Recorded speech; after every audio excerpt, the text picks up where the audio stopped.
Bonjour à tous, bienvenue sur Sensation. Alors le 19 août 2022, une vidéo montrant des activités diverses à la prison de Fresnes a relancé le débat autour des conditions de détention.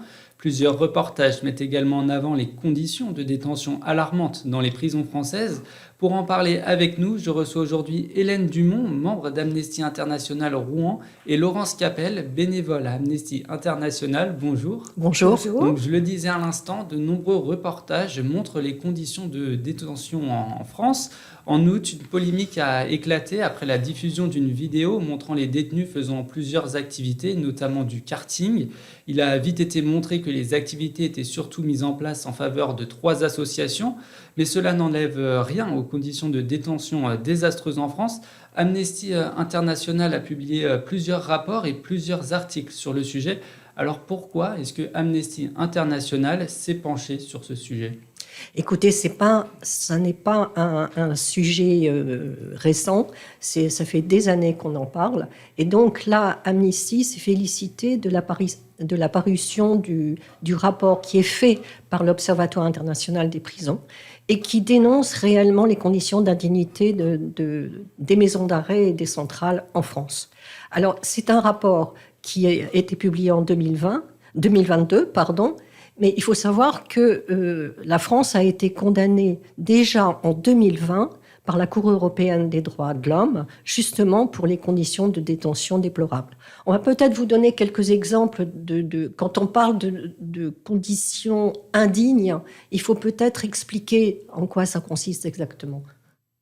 Oui, en effet, quand on dit détenu, prison, c'est une peine qu'on inflige à une personne, on l'enferme de la société et on prépare sa réinsertion. Or, on constate que c'est pas du tout ça, en fait. Rien n'est fait vraiment pour une réinsertion après la peine.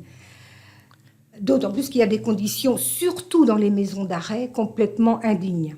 C'est-à-dire que comme il y a beaucoup d'entrées et peu de sorties, enfin, c'est un turnover toujours important. Ils sont plusieurs dans la cellule, 2, voire 3, dans des petites cellules de 6 mètres carrés. Ils ont des lits à étages, etc. Les conditions de vie là-dedans, il y a un WC qui n'est pas protégé, donc vous pouvez penser que l'intimité est fortement gênante, pour les 3 personnes qui vivent là-dedans. Elles sortent très peu de leurs cellules dans les maisons d'arrêt, c'est-à-dire qu'il y a une promenade d'1 heure environ tous les jours. Alors elle est obligatoire ou pas, ils font ce qu'ils veulent, les détenus, mais tous les jours, il y a au moins 1 heure. Et aussi, il y a les visites et des choses comme ça. Donc on considère en grosso modo qu'ils sortent à peu près 2 heures par jour sur 24 heures. Pensez oui. À ça, être enfermé 22 heures sur 24 dans une cellule de 6 mètres carrés. Voilà.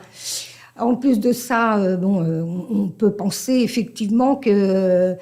On peut dire, ils ont la télé, ils peuvent cuisiner, etc. Oui, effectivement, ils ont la télé. S'ils paient, et c'est pas donné, ils peuvent appeler leur famille, certains appellent, mais s'ils paient, et c'est très cher, c'est pas le prix de nos communications téléphoniques à nous, c'est très très cher. Ils peuvent, ce qu'on dit, cantiner dans leur cellule. Tout ça se fait dans la cellule, avec les 6 mètres carrés, et dans les vieilles prisons comme à Rouen, ils ont une toute petite fenêtre, un petit imposte pour évacuer l'air. Donc, justement, vous déplorez les conditions de vie en prison ? Oui.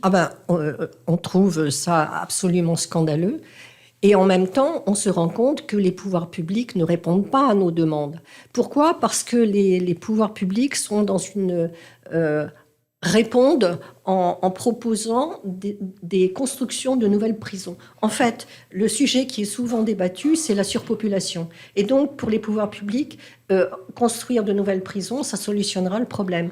Or, on a des chiffres indiquant qu'au fur et à mesure qu'il y a eu des nouvelles places qui ont été construites, le Conseil européen avait demandé, il y a quelques années, à ce qu'il y ait beaucoup plus de place.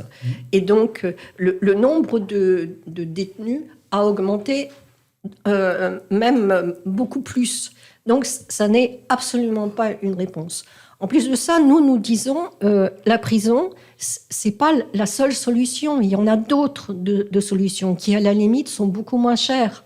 Parce que on dénonce le prix de journée. Bon, alors, le prix de journée en maison d'arrêt tourne entre 70, oui, 60-70 euros à la journée par détenu. Il y aurait des solutions avec le bracelet électronique, avec la semi-liberté, etc. Mais ça n'est pas proposé par les magistrats. Et donc, ce que l'on dit, c'est que effectivement, il y a une surenchère, mais il faut prendre conscience que de toute façon, ce qui est proposé actuellement renforce la violence, parce qu'on sait qu'un séjour en prison, de toute façon, c'est très souvent une récidive. Justement, vous avez expliqué que la France avait été condamnée par la Cour européenne, donc c'était en mai 2020. Ça n'a pas changé depuis, il n'y a pas eu de changement sur les conditions de détention? Non, et ça, effectivement, il y a un gros problème au niveau de la justice, parce qu'en fait, assez souvent, il y a des condamnations. Les juges reconnaissent l'indignité, les conditions déplorables. De toute façon, c'est évident. Quand on demande à un élu, député ou sénateur d'entrer dans les prisons, ils sont affolés. Mais seulement, les juges somment les pouvoirs publics de faire des travaux, mais en fait, les travaux ne sont pas faits. Jamais. Donc, en fait, les pouvoirs publics n'ont qu'une seule réponse, et la magistrature, le pouvoir judiciaire, les condamne, mais ça n'a aucun effet. Et quelles sont concrètement les recommandations d'Amnesty sur les conditions de détention générale en France? Qu'est-ce que vous souhaitez pour améliorer ça? Je pense que de toute façon, il faudrait réellement l'étude de la question carcérale. Il faudrait de toute façon qu'il y ait des peines de substitution, c'est-à-dire des peines qui seront exécutées à l'extérieur. Il faudrait... on a un nombre de de prévenus qui sont incarcérés en attente de leur jugement, qui de ce fait augmente le personne incarcéré et à la limite qui ne devrait pas être incarcéré. En plus de ça, il y a eu des nouveaux délits qui sont arrivés depuis plusieurs années et qui ont conduit les magistrats à incarcérer beaucoup plus. Et puis, il y a d'autres choses. C'est que, je pense que la comparution immédiate, le jugement rapide, on s'est rendu compte que ça entraîne une plus grande incarcération. Il y a quantité de facteurs qui conduisent à cette situation-là. Et dans les prisons, justement, l'accès à la santé est également un sujet important. Pourtant, la prise en charge des détenus est jugée comme mauvaise. Est-ce que vous connaissez les conditions de prise en charge des détenus? Oui, elles sont variables. On peut dire qu'elles sont variables selon les établissements. Oui. Par exemple, nous, ici à Rouen, à la prison, les détenus sont vus régulièrement. Quand ils demandent rendez-vous, ils ont des rendez-vous. Comme à l'extérieur, ils ont du mal, par exemple, à voir le dentiste, mais chez nous aussi, nous aussi qui sommes à l'extérieur. Donc, non. Mais pour certaines prisons, comme à Bordeaux, qui vient aussi d'être vue, il y a le métier de médecin au cœur d'une prison, c'est pas très fun. Donc, il n'y a pas beaucoup de médecins qui souhaitent faire ce travail-là aussi. Et pourquoi ces médecins, ils n'ont pas très envie? C'est parce qu'il y a une augmentation de la violence, généralement, dans ces lieux? Alors, oui ou non. On peut dire que ça arrive, mais que c'est extrêmement rare. Pas forcément, mais ce sont des conditions quand même un peu particulières de travail. Je pense que les médecins qui interviennent, ce sont vraiment des médecins qui ont à cœur d'améliorer. Enfin, je vous donne un exemple. Nous intervenons à Rouen et il y a un médecin de la prison qui, depuis plusieurs années, dénonce le fait que les détenus n'ont pas de chaise. Ils n'ont que des tabourets dans leur cellule. Ce qui fait que ce sont des gens qui ont des problèmes surtout quand ils restent des années et des années. Et ça, on peut comprendre. Oui. Je suis désolé, je vais devoir vous couper car on arrive au terme des 10 minutes. Merci Hélène Dumont et Laurence Capelle d'avoir été avec nous sur Sensation.